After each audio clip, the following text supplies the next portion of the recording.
A crack in a sidewalk is holding a better salad than most people will eat this week, and almost nobody notices it. Not because it is hidden, but because they were trained not to see it. And that detail matters more than it sounds at first, because what is growing out of that crack is not a metaphor, not some survival fantasy, but a real, edible, nutrient-dense plant thriving in conditions that should have killed it. And here is where it gets uncomfortable, because that same plant is outperforming crops that humans spend billions of dollars trying to protect. And it is doing it without irrigation systems, without fertilizers, without pesticides, without any structured care at all. Which forces a question most people never stop to ask, which is not what the plant is, but why we stopped recognizing its value in the first place. Most people will walk past that plant without a second thought, some will go out of their way to remove it, and a very small percentage will actually pause long enough to observe it.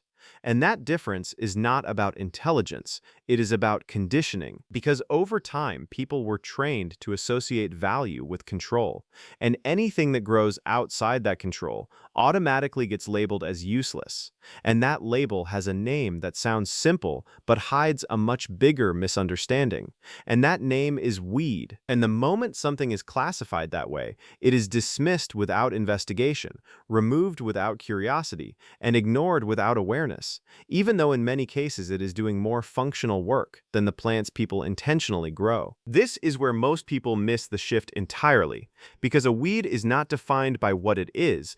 defined by where it shows up, and that means the category itself is flawed from the start, because it groups together plants based on human preference instead of biological function, which leads to a situation where highly adaptive, nutrient-rich, ecologically valuable plants are treated like problems simply because they appear without permission. And once you start to see that pattern, something changes in the way you look at ordinary spaces. Because a yard is no longer just a controlled patch of land, it becomes a living system that is constantly responding to conditions, and the plants that show up are not random, they are signals. And this is the part that changes everything, because if those plants are signals, then removing them without understanding them is like silencing information before you even hear it. And that is exactly what most people do, because they were taught to prioritize appearance over function, which means a uniform lawn is considered success even if it requires constant maintenance, constant water, and constant chemical support,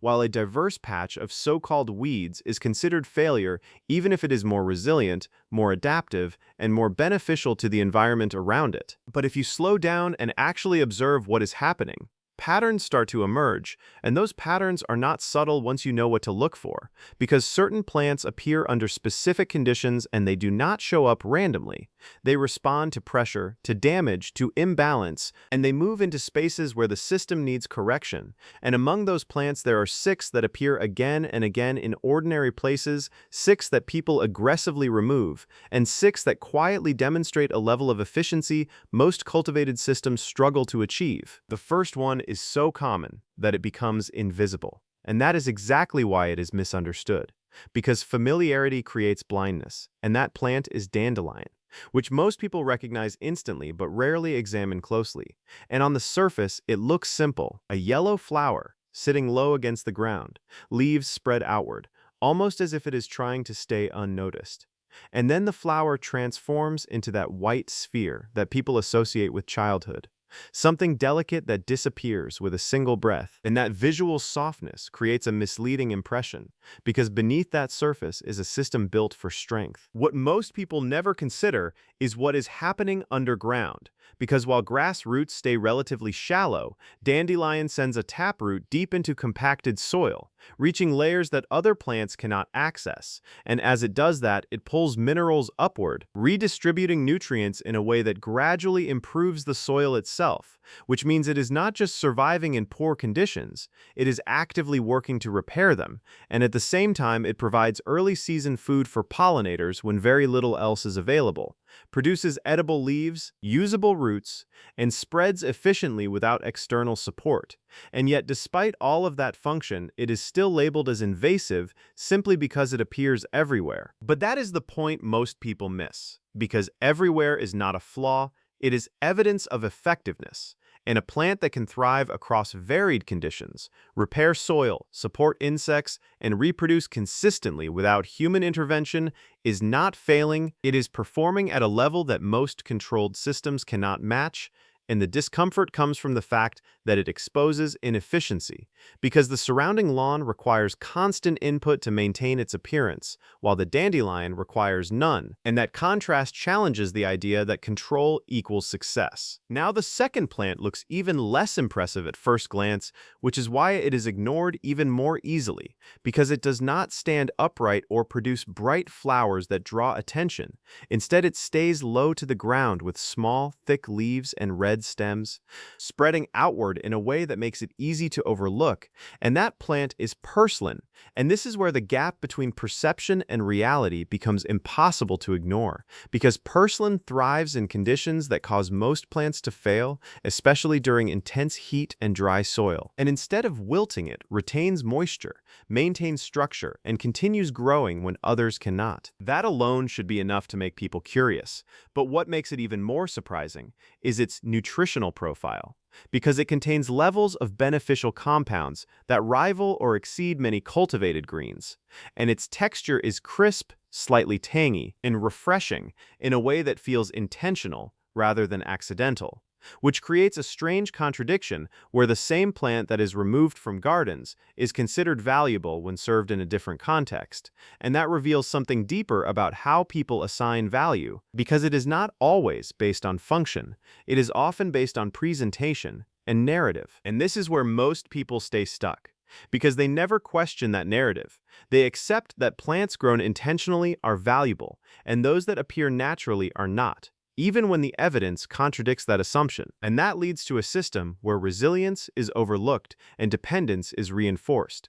Because when food only comes from controlled environments, it becomes something that must be maintained, purchased, and protected, while plants like purslane demonstrate that nourishment can exist outside that system entirely. The third plant pushes this idea even further, because it grows in a way that makes people uncomfortable, and that discomfort comes from speed, because rapid growth challenges control, and the plant that does this is lamb's quarters, which often starts small and unnoticeable before quickly rising above surrounding vegetation, creating a sense of disorder in spaces that people try to keep uniform. And that reaction reveals more about human preference than plant behavior, because fast growth is not inherently negative, it is often a response to opportunity. And in the case of lamb's quarters, that opportunity is fertile soil, because it tends to appear in areas with high nutrient availability, especially nitrogen-rich environments, which means its presence is not random. It is an indicator, and that indicator is telling you that the soil is capable of supporting significant plant growth,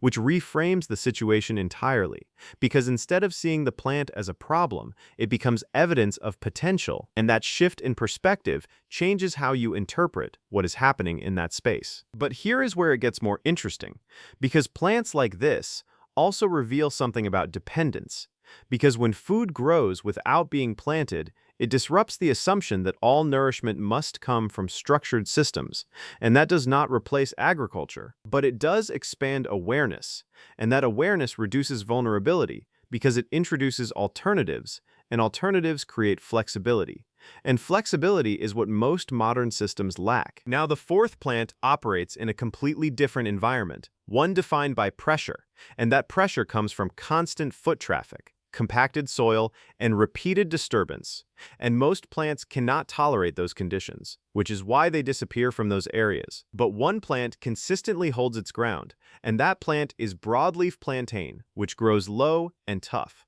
with ribbed leaves that resist damage and allow it to survive where others fail. This is important because it highlights a different type of resilience, one that is not about rapid growth or nutrient density, but about durability, and that durability places the plant exactly where human interaction is highest, which historically made it valuable in ways that extended beyond simple observation, because people who lived closer to the land noticed patterns, they recognized which plants appeared in which conditions, and they understood how to use them in practical situations, especially in areas where injuries or irritations were more likely to occur. But that kind of awareness requires interaction, and that is what has been lost over time, because modern landscapes are managed managed rather than experienced, which creates distance between people and the environments they inhabit. And that distance leads to a loss of recognition. And once recognition disappears, so does the ability to interpret what is happening in a given space. The fifth plant brings a different kind of value, one that is easy to overlook because it does not dominate or persist for long periods, and that plant is chickweed, which grows softly across moist ground, forming low mats of green that appear during specific seasonal windows, especially when conditions are cool and other plants have not yet established themselves. And this timing is what makes it significant because it fills a gap, and gaps are critical in natural systems, because exposed soil is vulnerable to erosion, moisture loss, and temperature extremes, and a plant that can quickly cover that soil provides protection during a transition period, stabilizing the environment until more permanent vegetation takes over. And that role may seem small, but it is essential because systems often fail not during stable periods, but during transitions, and chickweed is designed specifically to handle that phase. This introduces a concept that most people do not consider, which is that value is not always tied to permanence. Sometimes it is tied to timing, and plants that appear briefly can still play a crucial role in maintaining balance even if they are not present long enough to become noticeable. And that subtlety is why they are often ignored, despite their importance. The final plant in this pattern is the one that people remember most clearly, and that is not because of how it looks, but because of how it feels. And that plant is stinging nettle, which creates an immediate physical reaction upon contact, delivering a sharp sensation that is difficult to forget, and because of that reaction, it is often categorized simply as harmful, which limits understanding before it even begins. But that classification is incomplete, because nettle is also one of the most functionally rich plants in this group, offering high nutrient content, supporting ecological relationships, and contributing to soil health in ways that extend beyond its immediate appearance. And the key difference is that it requires careful handling, which introduces an element that modern systems tend to avoid. And that element is respect. And this is where the divide becomes clear, because people who rely entirely on controlled environments tend to avoid anything that requires adaptation, while those who understand natural systems recognize that value and risk often exist together, and learning to navigate that balance creates a deeper level of awareness that cannot be developed through passive interaction. When you step back and look at all 6 of these plants together, a pattern becomes obvious, and that pattern is not random growth, it is response, because each plant appears under specific conditions and performs a function that addresses those conditions, whether it is breaking up compacted soil, retaining moisture, indicating fertility, surviving pressure, covering exposed ground, or building nutrient density. And that means what most people call weeds are actually part of a system that is constantly adjusting and repairing itself. The problem is not that these plants exist. The problem is that they are misunderstood, and that misunderstanding leads to actions that disrupt the very processes that maintain balance, because removing them without understanding their role eliminates the function they provide, which often creates the need for artificial replacements, and that cycle reinforces dependence on external inputs. And this is where the larger implication becomes clear, because when natural resilience is suppressed, maintenance becomes permanent. And once maintenance becomes permanent, it creates a system that requires continuous resources to sustain itself, which is not inherently efficient, even if it appears controlled. Most people will never question this, because it is normalized, but a small percentage will begin to notice patterns, and once they do, their behavior changes, because they stop reacting automatically and start observing intentionally, and that shift transforms the way they interact with their environment, because now every plant is not just an object, it is information. And that information reveals something that is easy to overlook, but difficult to ignore once it is understood, which is that value does not always come in the form people expect. It does not always arrive cultivated, labeled, or approved. And in many cases, the most functional elements in a system are the ones that operate without recognition. So the next time you see a plant growing where it was not invited, the question is no longer whether it belongs there. The question is what it is doing there, because that answer will tell you more about the condition of the system than any surface-level observation ever could. And once you start asking that question consistently, something changes in the way you see the world, because what once looked like disorder begins to reveal structure, and what once looked like a problem begins to reveal purpose. And that is the shift most people never make, because it requires letting go of the assumption that control defines value and replacing it with the understanding that function does. And once that shift happens, even something as small as a crack in a sidewalk stops being insignificant because it becomes evidence that life is constantly adapting, constantly solving, and constantly offering solutions in forms that are easy to ignore but impossible to replace once they are gone.